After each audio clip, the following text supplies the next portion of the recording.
I feel like your two Iowa teams left a mark on women's college basketball, but also women's basketball at large. Is that like kind of crazy to think about? Like you were a part of something that was a catalyst for this like larger growth. Kate Martin's WNBA career was fading in Las Vegas, where the former Iowa standout, who helped Caitlin Clark reach 2 Final Fours, was stuck on the bench watching her dreams slip away. But everything changed after one powerful phone call with Caitlin, which reminded Kate of her value and gave her the push to make a bold move. Joining the Golden State Valkyries wasn't just a change of teams, it was a fresh start and a complete transformation of her professional journey. If you're supporting Kate, drop a Golden State Kate in the comments. I had heard about this Caitlin Clark, and I was like watching videos of her just like having like 40 points, like averaging a million in high school. And I was like, oh, this girl thinks she's going to come here and rule the world, you know, like whatever. It's going to be, you know, whatever.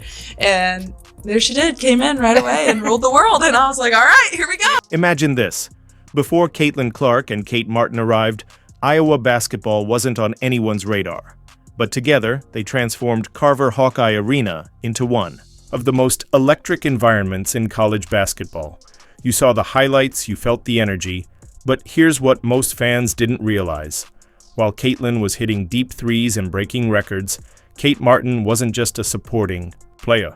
She was the steady force, the engine, that kept everything running smoothly behind the scenes. I just remember you have that summer before, and she was doing things that I had never seen anybody do before.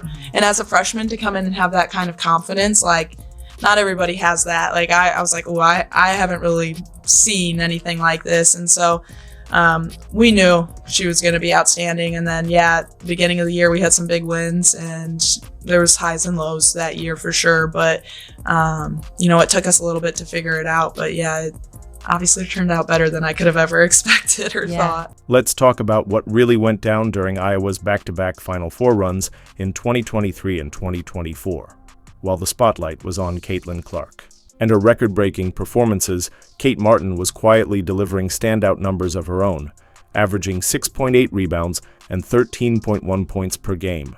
Those aren't role-player stats, those are star-level contributions. But Kate understood something many players never do.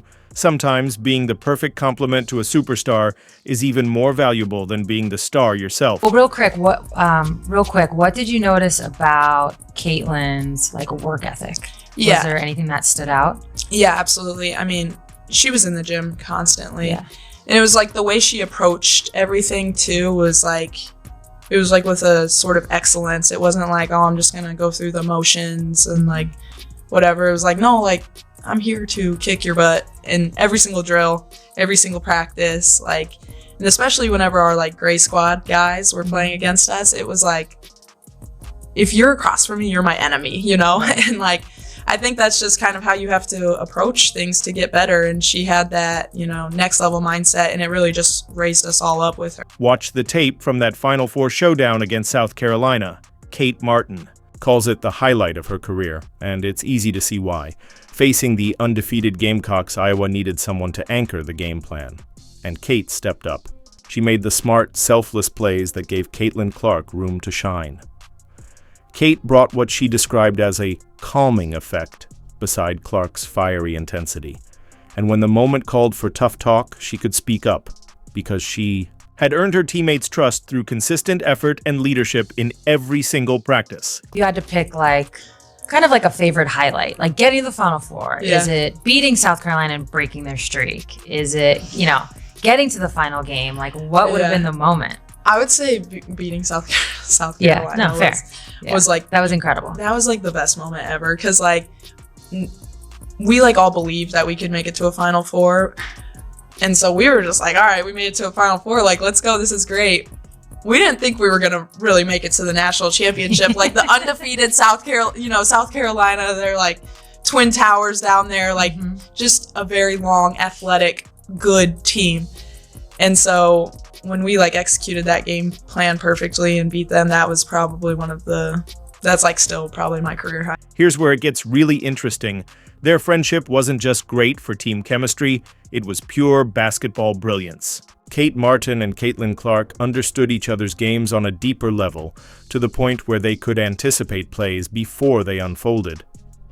Kate instinctively knew when Caitlin needed the ball back after a defensive rebound, and Caitlin trusted that Kate would be in the right spot for that extra pass, the hockey assist, that led to an open three.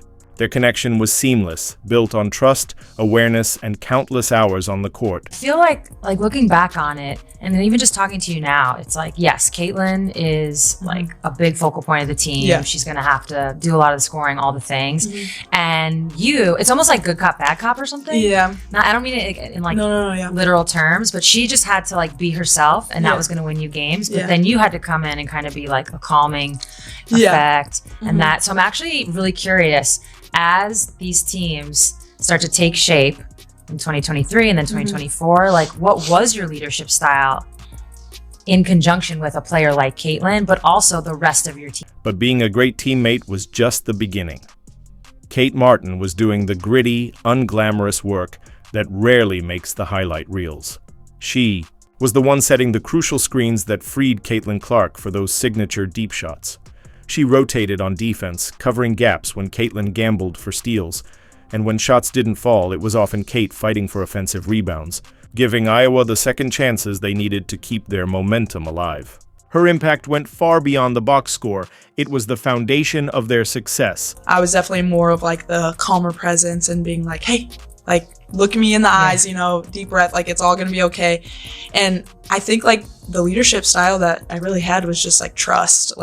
She trusted me because she had seen me putting in the work in the gym. She knew how much I cared. I was only 2 years older than her, but she believed that I had her best interest in mind, and I showed her that over and over again. I built a relationship with her outside of basketball.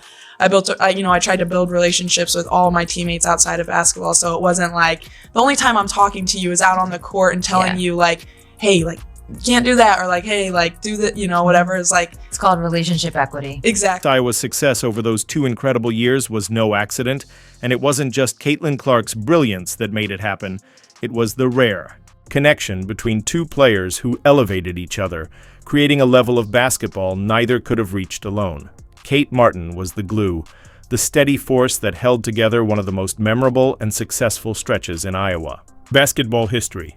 Together, they figured out how to win at the highest level, building something truly special that college basketball fans will remember for years to come. If we needed to get across to Caitlin, it was Kate, that was my job at times. And then her junior and sophomore year, she had done so much work on herself and how to be a great teammate, and all of us together, that I didn't need to do all of that. Manage that as much as I had in the past. But I felt grateful that she trusted me enough, and I trusted her enough too, to where it was a working relationship. And so then I just kind of did that with all of my teammates, and I felt grateful that I was the person who could speak up, and it's also great when you're rewarded, right? And you guys were rewarded in multiple ways, but one of them was getting to the Final Four. But the WNBA is a different world, with different rules, expectations, and realities. Kate Martin entered Las Vegas believing the magic she helped create at Iowa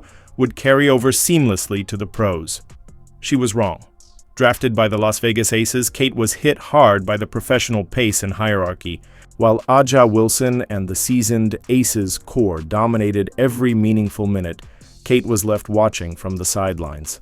The stats tell a tough story. She averaged 20 minutes per game in May, but by September, that number had dropped to just 11.5. That's not growth. That's being phased out. You really do, but it's just hard, as you know. There's only 12 spots, whatever. And I'm curious. So now that you are into your second year, what do you think? What makes the WNBA so difficult to play in? Man, I just think the physicality, speed, smart players, really smart players, and people who have been around for so long, honestly. I'm just thinking back to New York. They're massive. They are, they're very, very, very good. A lot of these people have been playing professional basketball for a very long time. Scoring is not easy. Like, people who average like however many points, like, it's honestly so impressive. Like, I've never been more impressed by basketball than like now. Like, basketball is a simple game, but that doesn't mean it's easy. It's an easy game.